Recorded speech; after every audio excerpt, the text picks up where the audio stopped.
Tolee, akkam jirtu kabajamtoota hordoftoota Oromiyaa Education TV har'a kan nuti wajjin ilaallu maatimaatiksii chaaptarii tokkoffaa paartii sadaffaa wajjin ilaallanis type of function kan jedhurraa kan wajjin ilaalle jechuudha. Akkuma beekamu relationii jechuun maal jechuu akka inni ta'e paartii darbe keessatti wajjin ilaalaa turre. Amma immoo kan nuti wajjin ilaallu functionii jechuun maal jechuudha kan jedhu wajjin ilaalla. Relationii jechuun order pairii tokkoon kan kaa'amu relationii jennee waamnaa jenna. Relationii erga kana ta'eeti functionii immoo maal ta'a kan jedhutti adabaru. Functionii jechuun just gaafa relationiin tokko walitti dhufanii seetii uuman yookiin tuuta gaafa isaan uumanii functionii jennee waamna jechuudha. Functionii relationii walitti dhufee functionii uumaa jechuudha.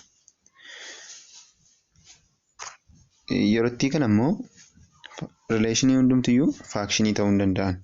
Relationiin functionii ta'uu danda'an jiru, relationiin immoo functionii ta'uu hin dandeenye jiru jechuudha. Relationiin nuu kenname tokko functioniidha, functionii miti jennee adda baasuu ni dandeenya. Chaaptarii kana keessatti kan nuti wajjin ilaallu functionii akkamittiin adda baafna, relationii kamtu functionii miti, akkasumas relationii kamtu immoo functioniidha. Akkasumas special type of relationii kan jedhaman ni jiru. Special type of relationii kan jedhamani warreen akka power functionii ni jiru. Absolute value ni jiru, simum function ni jiru, greatest integer function kan jedhaman ni jiru. Warreen kana jechuudha kan nuti wajjin ilaallu. Kanaaf jalqaba irratti egaa function jechuutti hiika kennineerra. Function kana immoo akkamittiin adda baafna akka inni function ta'ee fi function hin taane kan jedhutti adabarru jechuudha. Activity kana wajjin ni ilaallu. Maal jedha?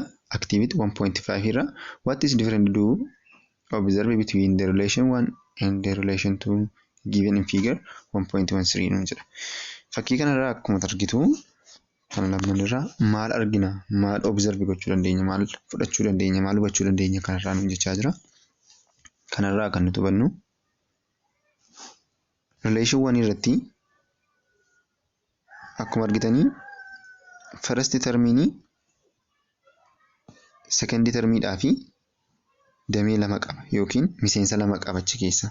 Lakkoofsi tokko lakkoofsa 3 fi 4 hidhamee jira jechuudha. Kanaafiyyuu this is not function. Functionii ta'uu hin danda'u. Functionii kan inni ta'uu danda'u miseensa kenname tokko keessatti yookiin tuuta relationii kenname tokko keessatti tuuta sana keessatti first termii yookiin termii jalqabaa relationiin lama wal duukaa qabaachuu kan hin dandeenye jechuudha. Garuu second termii yookiin gatii waa'ee wal fakkaataa qabaachuu danda'u. Fakkeenyaaf kana gaafan jedhu 1,3 fi 1,4 jira. 1,3 1,4 jira. First termii waliin qabu jarri kun. Warri kun differentidha. Gatii YST 3dha, gatiin YST 4dha. Kanaaf isaan kun maalidha? Different termii qabu. Garuu first irratti the same qabu. Kanaafiyyuu warreen kanaanii functionii jechuu hin dandeenyu jechuudha. First termii qabaachuu qaban. Garuu isa kana bukkee gaafa dhuftan relationii lammaffaa kana bukkee gaafa dhuftanii maalistuun lakkoofsuma tokkotti hidhamee jira. Waniini 3tti hidhameera, tuni 3tti hidhameera. Kuni possibly ni danda'ama. Second termii lakkoofsa wal fakkaataa qabaachuu danda'u. Garuu first termii wal fakkaataa qabaachuu hin danda'an jechuudha. Kanaaf maal jenna? Functioniidha. Functionii jennee kan nuti waamu kanadha jechuudha. Maalum jedha gadi bu'ee from your response in activity 1.5 observe that activity gubbaa kanarraa kan nuti arginu tokkoffaa irratti kan nuti argannu deebii isaa sirrii miti kuni maal agarra? Tokkoffaa irratti there are relation in which one first component is related to two or more different second component. Isa jalqabaarraa relationii jalqabaarraa kan nuti argannu first component in related to or more different second term component hidhamee isaa jiru agarra. Isa kanarraa jechuudha. Akkuma jalqaba waliin kaasnee turre kanarraa kan argannaa jechuudha. Isa kana bukkee immoo dhufnu. Lammaffaa irratti immoo maal jedha? There are relation in which every first component is related to only one corresponding second coordinate nu jechaa jira. Kuni fakshinii nu ta'a. Isa secondii isa jiru nutti agarsiisa jechuudha inni kuni. Maal nu jedha? Relation of the second type are called fraction of which it is formal definition is given as follow.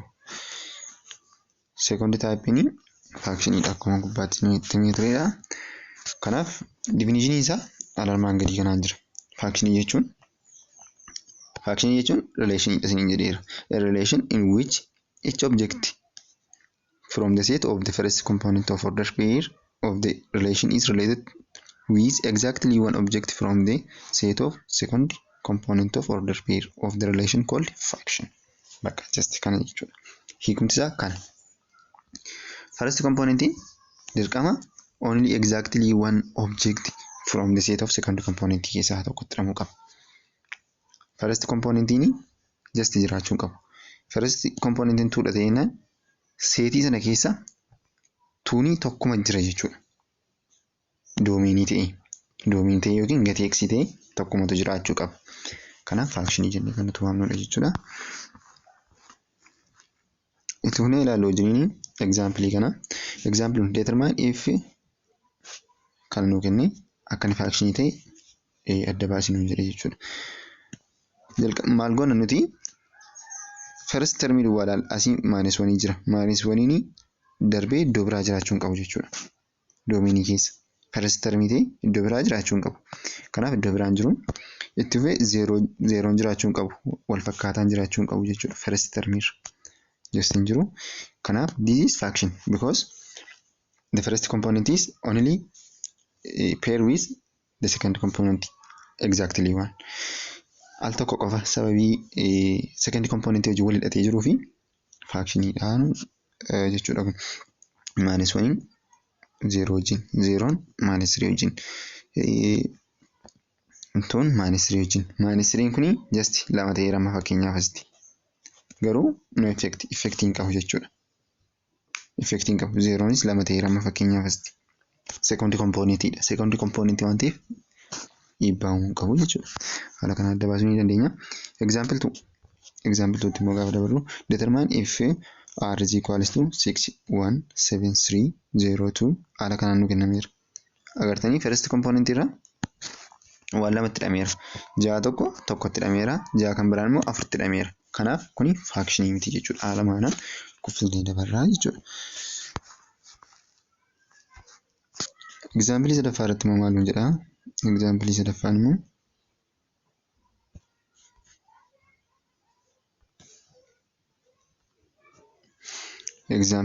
immoo show that the relation r is equals to x comma y is equal to x plus 1 is fraction. Kun akka inni fraction ta'e adda baasinu jechaa jira. Haala kanaan nu kenne jechuudha. Kana wanta akkasii gaafa hojjettanii just haala kanaan hojjechuu ni dandeessu. Garuu karaa isin salphaa ittiin adda baasuu dandeessanii vertical line test kan jedhamu jira. Vertical line test ni baay'ee karaa salphaa ta'edha. Dogoggora baay'eerraas ni eeguu danda'a jechuudha. Giraafii isaa kaasanii giraafiin suni wajjin ni ilaalla gara fuulduraatti. Fakkeenyaaf giraafiin akkasii inni ta'e giraafiin kuni haala kanaan kennameera inni ta'e vertical line testidhaan safartu. Vertical line testiin kuni akka kana bakka lamatti kutee darbeera inni ta'e. Bakka lamatti kutee darbeera inni ta'e fraction miti kun. Garuu only intersect at once inni ta'e. Fakkeenyaaf fraction kuni fraction akkasiitii inni ta'e yeroo hundumaa bakka tokkotti kan inni kutu. Bakka lamatti qaqqabeen kutu jechuudha. Intersectii lama qabaatu. Kanaaf only at this one iddootti kanadha kan inni itti kutu. Kanaafi iddootti kanatti sababii kutuu fi maal jennee dabarra kana fractionidha jennee dabarra. Kanas giraafii isaa kaasnee hojjechuu ni dandeenya. Karaa biraas immoo haala kanaan hojjechuu ni dandeenya jechuudha. Garuu gaafa tarreessitan isiniyyuu x'dhaaf fakkeenyaaf x'dhaaf 2 fudhannu yookiin 1 fudhannu. X'dhaaf gaafa 1 fudhannu gatii y meeqa ta'a? 2 ta'a. Gaafa x'dhaaf 2 fudhannu y'dhaaf immoo meeqa ta'a? 2,3 ta'a jechuudha. Haala kanaan deema. Yeroo hundumaayyuu order pairii tokko waliif qabaatu jechuudha kun. Kanaafi maal jennee waamna kana fractionidha jechuudha. Kan isin qabachuu qabdan itti fuftanii yeroo hundumaa linear fraction jennee akka kana linear fraction inni ta'e linear fraction yeroo hundumaa fraction dha jechuudha. Fakkeenyaaf kuni x the power of 1 dha. X the power of 1 ta'inaan linear fraction jedhama. Power isaa tokko qofa waan ta'eef linear fraction jennee waamna jechuudha. Linear fraction ta'inaan immoo fraction dha jechuudha. Haala kanaan adda baasuu ni dandeessu. Kanaaf akkanatti adda baasuu ni dandeessu jechuudha. Example 4 immoo wajjin ilaallu. Maal jedha kun immoo? Kun immoo haala kanaan nu kenna. R is equals to the order of x, y is the member of real number and x square minus y square give us 0. Show that R is not a fraction. Maalum jechaara kana nu kenne yookiin x square minus y square is equal to 0 kan jedhu nu kenne akka inni fraction hin taane mirkaneessinu yookiin agarsiisnu jedhe. Kanaaf akkamittiin agarsiisna? X, y irratti x, y real number dha fakkeenyaaf as. Sababii real number ta'ee fi sababii ta'ee fi iddoo x fi iddoo y lakkoofsa kamiyyuu galuu danda'a jechuudha. Fakkeenyaaf iddoo x meeqa fudhachuu dandeenya? 1 fudhachuu dandeenya, -1 fudhachuu dandeenya. Iddoo y -1 fudhachuu dandeenya, 1 fudhachuu dandeenya. Garuu -1 dhaa fi 1 garaagarummaa qabaa jechuudha. Akkasumas order pairii garaagaraatti hidhamuu danda'u. Yerootti kana fakkeenyaaf ajennu x square is equals to y square jenne jenne y keenya chichi dabarsinee jechuudha. Y gaafa chichi dabarsinu iddoo x 1 gashaa 1 square maal ta'a? 1 ta'a. 1 is equals to y square jechuun wal qixxee ta'a. Gaafa gatii y barbaannu y wal qixa maali nu ta'a? Yookiin y is equals to plus or minus 1 nu ta'a jechuudha. Plus or minus 1 nu ta'a. Kanaaf 1 keenya maalitti nu hidhama jechuudha. 1 fi 1 minus 1 agartanii termii lamatti hidhame jechuudha. Doomeenii tokkotu termii lamatti hidhame. Kanaafiyyuu fraction dha jechuu dandeenya kanaan jechuudha. Haala kanaan adda baasuu ni dandeenya jechuudha. Itti fufnee exercise 1.7 wajjin ilaallu maal jedha? Which one of the following relation are fraction? Kanneen armaan gadii keessaa kamtu fraction dha, kamtu fraction miti? Kun baay'ee salphaadha, hojjechuu ni dandeessu ni hojjennee dabarru garuu. 1 kuni totally fraction dha. Maaliif? Relationii kana keessa doomeeniin bakka lamatti hidhame waan hin jirreef jechuudha. B immoo bukkee gaafa dhumnu 1 nu jedha. Just doomenii lama jira jechuudha. Paartii garaagaraatti hidhame. This is not fraction. C bukkee dhumnu R3 the order of x, y is the member of real number and y is equals to x plus 3. Kuni linear fraction dha waan ta'eef just it is fraction. Linear fraction ta'enna yeroo hundumayyuu fraction dha isiniin jedhee waan ta'eef linear fraction ta'enna fraction dha. D bukkee dhumnu D immoo gaafa laaltanii x square plus y square give us 1 nu jedha. Tokko nu kennaa jechaa jira. Kanaafi iddoo x fi iddoo y bakka buufnee ilaalla. Bakka buufnu. Iddoo x 1 bakka buufnu. Iddoo x 1 gaafa bakka buufnu maal ta'a? Yookiin iddoo x 0 bakka buufnu. Iddoo x 0 gaafa bakka buufnu 0, plus or minus 1 nu ta'a. Agartanii? Kana jechuun gaafa iddoo x 0 bakka buuftan 0 square is equals to y square is equals to 1 dha. 0 kun asiin baddii y maal ta'a? Plus or minus 1 nu ta'a jechuudha. Gaafa gara lamman isaa square root jala gashinu jechuudha asinis. Kun kanaan baddii. Kanaaf 0, plus or minus 1 nu ta'a. Yerootti kanatti doomenii tokkotu reenjii lamatti hidhameera.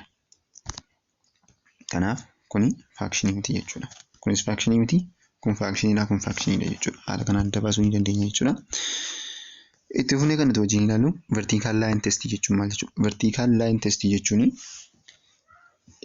fraction nu kenname tokko giraafii kaafne yoo inni bakka lamatti kutee darbaa inni ta'e. Fakkeenyaaf fraction kun akkuma duubatti isinitti himee ture haala kanaan bakka lamatti kutee darba intersectii bakka lamatti godha. Asii iddootti kanatti godha.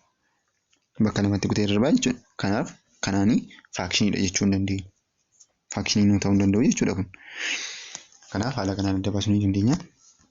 If f is a fraction from a to b, then we denote it by f A to B or A to B is a fraction of f jennee waamuu ni dandeenya. Yeroo itti kanatti doomeniin f keenya reenjiin f subset of b dha. If x, y is the member of f, then we write y is equal to f of x and f of x read as f of x jennee waamuu ni dandeenya jechaa jira jechuudha.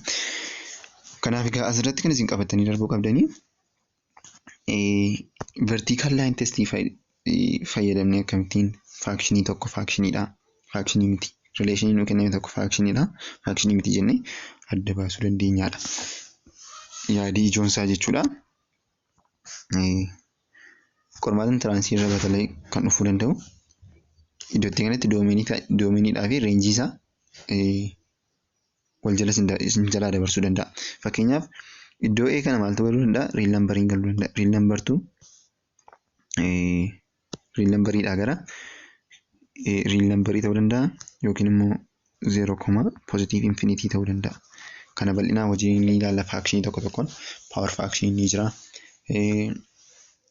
Absolute value faakshinii ni jira yookiin modulus faakshinii kan nuti jennu. Sinam faakshinii ni jira kan gubbaatti hojii ni kaasne warreen sana hojii ni ilaalla jechuudha tokko tokkoon. Kana jechuudha. Kanaaf egaa fakkeenya hojii ni ilaalla akkamittiintu vertical line test fayyadamne rileeshinii nuu kenname tokko faakshinidha moo faakshinii miti jennee kan ittiin adda baafnu jechuudha. For any given relation R, to determine whether it is a fraction or not, check whether the relation gives us two different second coordinates for the same first coordinate. Maalum jechaadha. Faakshinii tokko rileeshinii nuu kenname tokko faakshinidha moo faakshinii miti jennee cheekii gochuudhaa fi rileeshinii different second coordinate nuu kenname for first termiidhaaf kana jechuun first termii tokkuma jira itti aansee x jennee yookiin y jennee y'en kun jijjiiramaa ta'a wanta ta'eef iddootti kanatti y jennee y'en kun al tokko ta'uu danda'a, lama ta'uu danda'a, lakkoofsi kun jijjiiramuu danda'a jechuudha. Kanaaf maal jechaadha yoo akkas ta'e kanaanii faakshinidha moo faakshinii miti jennee adda baasuu dandeenya. Yeroo itti isaanii akkuma gubbaatti ni kaasee ture. Doomeniin tokko reenjii lama qaba jennee it is not faction. Faction miti. In other words, given a relation R is the order of x, y. X, y is the member of real number and x, y is the member of real number implies y is equal to z. For any x, y and z, then R is a fraction. Maalum jechaadha. Waa'ee hojii wal qixxeessina jechaa jira. Kana jechuun zediin kun eessaa dhufe? Waa'eef zedii wal qixxeessina. Zediin kun eessaa dhufe? Fakkeenya tokko fudhanna. Gara fuulduraattis hojii ni ilaalla. Zedii kanaa fi waa'een kun wal qixxeedha. Zediidhaaf lakkoofsa kan biraa fudhannee yookiin lakkoofsichuma fudhannee. Xidhaaf lakkoofsuma mataa sana fudhannee. Kana gaafa jennu fakkeenya sila hojii ni ilaalle tokko hojii ni ilaallu gubbaatti deebine. Gubbaatti deebine fakkeenya kana hojii ni ilaallu. Maal jechaa jirma fakkeenyaaf kuni fakkeenya C irra jiru kana hojii ni ilaallu. Y is equals to x plus 3 jenna. X plus 3 nuuf haa ta'u. Iddoo x kana wani agashinu zedidhaanis maal jenna z is equal to x plus 3 jenna. Kana booddee iddootti kana maal gashina wani agashinu asis wani agashinu yeroo kana asii 4 ta'a asis 4 ta'a. Waa'eedhaaf zediini wal qixxeeteera wanta ta'eefi kanaan faakshinidha jennee darbuu ni dandeenya jechuudha. Tootaalii kuni liinar faakshinii waan ta'eef faakshinidha jenneera sila. Garuu kana inni fudhanne yookiin faakshinii kana fakkaatu tokko inni fudhanne yookiin rileeshinii kana fakkaatu tokko inni fudhanne it is not faction. Faakshinii haala ammaa kanaan nuun dhugoomsuu jechuudha. Kanaafi haala kana adda baasuu ni dandeenya. Itti fufnee hojii ni ilaallu gaa. Example 5 maaluun jechaa jiran kun immoo let R x, y, the order of x, y, the member of real number and y is equal to x plus 1. Then show that R is a fraction. Akka inni R in fraction ta'e nutti agarsiisa jechaadha.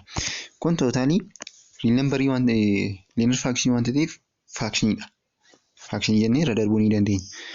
Garuu akkaataa ammaa kanattis agarsiisuu ni dandeenya. Maal godhe?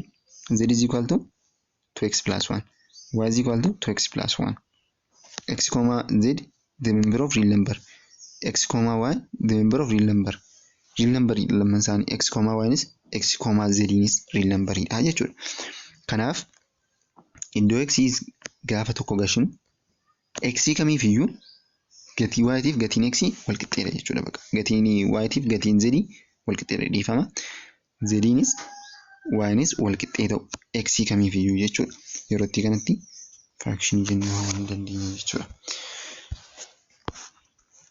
Vertical line testing immoo maal jedha? Vertical line testing maal jedha? The vertical line test a set of points in the coordinate plane represent a fraction if and only if no 2 points of the given set are on the same vertical line. Maal nuun jechaa jira? Set point tokko nu kenna coordinate plane gaafa jennu x, y dha. X, y kana irratti fraction nu kenname tokkoof. Fractioniin kun fractionidha moo fractionii miti jennee adda baasuudhaaf pointii lama yookiin intersectii lama wal tuquun qabu. Kana gaafa jennu vertical line testii keenya wajjin akkuma silasinii kaasee ture. Haala kanaan bakka lamatti pointii iddootti kanattis pointii qabaachuu hin qabnu jechuudha. Vertical line testii kana dubbata. Example wajjin ilaallu. Use the vertical line test to determine if each one of the relation is the following graph is fraction. Fractionoonni yookiin armaan gadii kuni akka isaanii relationiin armaan gadii kun akka isaan fractionii ta'anii adda baasinu jedha. Fakkeenyaaf kana vertical line test dha wanti nuti bakka lamatti kutee darbaara. Just kanaafi this is not fraction. Kana moo hin fudhanne. Haala kanaan hin kunne just it is only intersect at one point. Point tokko qofa irratti kan intersect godhee darbu. Kanaafiyyuu kanaanii fractionidha jennee darbuu ni dandeenya jechuudha. Haala kanaan hojjechuu ni dandeenya. Solutionii isaas hin ilaaltanii iddootti kana dhuftanii haala kanaan jechuudha bakka lamatti kutee darba. It is not fraction. Fractionii nuun ibsu jechuudha kun. R does not represent a fraction. Jechaa jira wanta ta'eef fractionii nuun ibsu. Kana immoo inni fudhattanii vertical line testiin bakka tokko qofaatti kutee darba. Only at one point. Point tokko qofaatti waan kutee darbuu fi fractionidha jechuudha inni. Ishii tufnee exercise kanas wajjin ilaallu. Maal jechaa jira? Determine if the following relation are fraction. Relation armaan gadii kun akka isaan fractionii ta'anii determine godhuu jedheen. Determine gochuudhaaf maal gochuu qabna? Graafii kaasuu qabna. Garuu just kan adda baasuu ni dandeenya tootaalii. Kana gaafa adda baafnu kun linear fraction waan ta'eef fractionidha. Wanta kan biraan nu barbaadu jechuudha. Linear fraction by the way, linear fraction graafii isaa inni kaastanii graafiin isaa haala kanaan kan deemudha. Akkaataa kanatti kan deemudha jechuudha. Haala kanaan kan deemudha jechuudha. Kanaaf kuni haala kanaan solvii gochuu ni dandeessu. B irratti immoo fractionii kana nu kenna x square plus y square is equal to 9 nu jedha. Kuni gaafa malaaltanii equationii circleetii jechuudha kun. Circleen tokko equationii ittiin kennamudha. Kana gaafa jettanii circlee akkasiis ni kenna. Circlee akkasiis ni kenna. Kanaafi bakka lamatti kutee darba it is not fraction. Kun fractioniin kun fractionii circleeti. Garuu gabatee kaasnee graafii isaa kaasuu ni dandeenya. Hojjennuuti graafii isaa kaasnu kam ta'a kun kan jedhuuf haala kanaan qopheeffatu teebilii erga qopheeffatanii asitti x asitti immoo y qopheeffattu. Just haala kanaan jechuudha kan inni deemu. Erga haala kanaan deemtanii booddee fraction nu kenname x square plus y square is equals to 9 dha. Iddoo x tokko kaatanii fudhattu. Caal jettanii fudhattu jechuudha isa. Tokko yookiin lakkoofsa barbaadanii -1 -4 lakkoofsa barbaadanii kaatanii fudhachuu dandeessu. Tokko gaafa bakka buusan tokkuma ta'a. Gaafa tokko bakka buusan tokko ta'a. Then tokko kana gaafa achi dabarsan tokkoon 1 plus y square is equals to 9 ta'a. 1 gaafa achi dabarsan minus 1 ta'a. Minus 1 gaafa achi darbu 9 irraa tokkotu irrata 8 ta'a jechuudha. Y square is equals to plus or minus square root of 18 ta'a jechuudha. Square root of 18 ta'a. Haala kanaan kan nu argannu. Kanaafi lakkoofsa kana arganna. Lakkoofsa kana arganna finneesti barreeffanna jechuudha. Plus or minus root 18. 0 fudhanna gaafa 0 immoo maal ta'a waa'ee 3 nu ta'a. Plus or minus 3 nu ta'a. Eeshi itti fufnee 0 fudhannee 3 fudhachuu dandeenya 4 fudhachuu dandeenya. Kana gaafa kaastanii fakkeenyaaf iddootti kanatti kaasnu 1 irratti gaafa x 1 plus or minus root 8 dha. Fakkeenyaaf asii root 8 iddootti kana ta'u minus root 8 asii immoo positive iddootti kana ta'u. Gaafa y 0 x 0 inni immoo meeqadha? 3 fi minus 3 dha. Gaafa x ni fakkeenyaaf x immoo minus 1 fudhannu. Gaafa x minus 1 maal ta'a? Kunis iddootti naannaa kana dhufa jechuudha. Just circle uumaa jechuudha wanti kun. Circle uuma. Kanaaf circle uumennaan immoo intersectii bakka lamatti qabaata waan ta'eef fraction miti. Haala kanaanis adda baasuu ni dandeessu. Itti fufee maal jedha gaaffii lammaffaanii? Which one of the following graph represent graph of a fraction? Fractionii tokko kamtu ibsannu jechaadha. Kun vertical line test gaafa fayyadamnu bakka lamatti kutee irra waan ta'eef it is not fraction. Kana immoo gaafa ilaallu. Kana gaafa ilaallu bakka tokkotti kutee darba. Kanaaf kun fractioniidha jechuudha. Haala kanaan adda baasuu ni dandeenya.